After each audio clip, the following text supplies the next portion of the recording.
France, Charlie. Oh. Hello, welcome to Premier Scene. I'm Claire Bueno as Gemma Bovery opens Film 4 summer screen at Somerset House. This is Gemma Bovery and husband Charlie. We just moved here from London. Devinez comment il s'appelle. Bonjour, Madame Bovary. Bovary. La même où Flaubert a écrit son chef-d'œuvre. Vous l'avez lu? Non. Au fond de son âme, cependant, elle attendait un événement. Sounds beautiful. Now, Gemma, the character, seems to have this magnetic personality. Is that how you saw her when you read her in the script? No, it's funny. She has this. I think it's not what she does, it's what the other people around her do.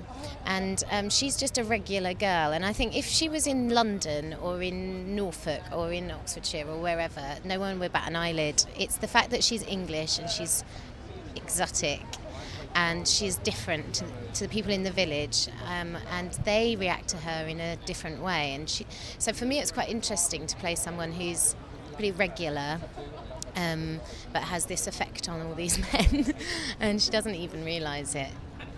She's on a real emotional journey as well, and she has an awakening really. Is that something that you wanted to explore in her personality? Yeah, well, when she moves to London with Charlie, it's sort of, they do it as a kind of like, let's try and make our lives really interesting and get away from everything in London. And when they get there, it doesn't really meet their expectations. I think Gemma she goes on but really the story of Gemma Bovery, well, her own character is a growing up, going from sort of young woman into a real woman. She doesn't really know who she is. She's had previous experiences that knocked her confidence. She's got very, very, very low self-esteem. And so what she does is kind of a way of her trying to kind of find out who she is. By the end of it, she does, and then the tragedy happens. But yeah, that was really nice to explore, because I think as young people, that's what we do. We go through relationships and we find out about ourselves through that. And it was nice to explore that. Obsession seems to be in many sort of manifestations threaded through the film. Was that something that you enjoyed exploring as well with the script? Yeah, well, I guess everyone has an obsession in this film. Obviously the most prevalent is the obsession of Martin with Gemma. It's weird. It's there are people that are obsessive and fantastical, and maybe he should be a writer instead of a baker, because he invents all these stories. And I also thought about that, like if you lived in the countryside and didn't have much to do, you'd probably start obsessing about things. Plus c'est vraiment l'anglaise coincée, bien s'emmerde dans la vie. Puisque nous sommes voisins, vous devriez passer au château un de ces jours. C'est moi. Madame Bovary, il y avait longtemps. J'avais envie de lui dire, il est encore temps de te reprendre. La mort est tout bon. Ah oui, l'amour ça fait mal, hein. Looking very dapper. Thank you very much. Just threw it on, Charlie to me seems like a very solid, dependable character. Is that how you saw him when you read the script?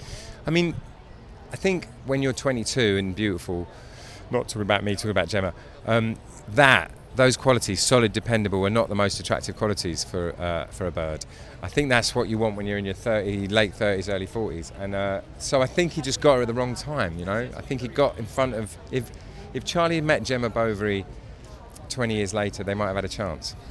It's interesting because, as you say, as a couple, you wouldn't instantly put them together because of those reasons, really. So did you and Gemma work on a kind of backstory that brought that together? I think she's so beautiful, isn't she? I think... you were married to her in the film. No. The dirty old job, isn't it? Dirty old job, married Gemma Arterton. Actually, my wife's here too. She's pretty beautiful too. That's my wife and my mum over there. She is very beautiful. I think because we're good friends and because we've been friends for a long time, we kind of got all that intimacy and the kind of closeness for nothing, really. I think if you didn't know each other, you'd have had to work really hard at that, but we got it for nothing, which was lovely. Because your character's so grounded compared to the rest of the characters, do you think your character was kind of the stable one that this whole story could kind of evolve around, really? Whatever happens in any film, I always go, it's about a doorman. You know, if it was Hamlet, I go, it's about this geezer who holds a spear. And then there's this old bloke who's dead. And so, yeah, when obviously you, as an actor, you make the film about yourself in the sense that you have to embody the whole character and live the reality of the character's reality. So even when I don't speak, obviously in my head, I'm the most important person in the scene. You say you always bring a piece of yourself to a character. Can you tell us what you brought of yourself to this? Disappointment, bitter, twisted and old. T'as vu comme elle a l'air heureuse? Pauvre Charles.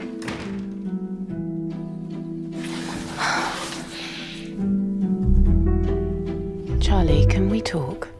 There's something I need to tell you. I don't want to hear it. Ça ne peut pas durer toujours, c'est pour ça que c'est si bon. Je suis moi, je suis libre. Je ne suis pas cette femme. Vous l'êtes beaucoup plus que vous ne le pensez.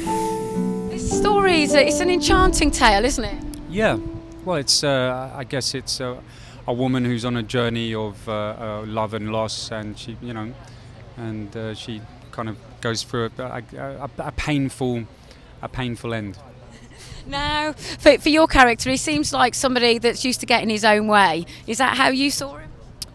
I think, yeah, he's a restaurant critic. He's quite opinionated, and he loves food, and he's I guess he had the girl, the great girl, and they split up, and then he's realised what he lost. I guess. He's a character that is quite relatable, and I just wondered, did you use any kind of personalisation? Did you relatable in what sense?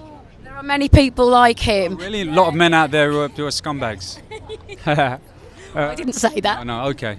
Yeah, I guess everyone makes mistakes, and I guess he looks back on his life and he thinks, I had the girl that I could marry, and I messed it up really, and he goes to find her, and he realises what he had, but it's too late.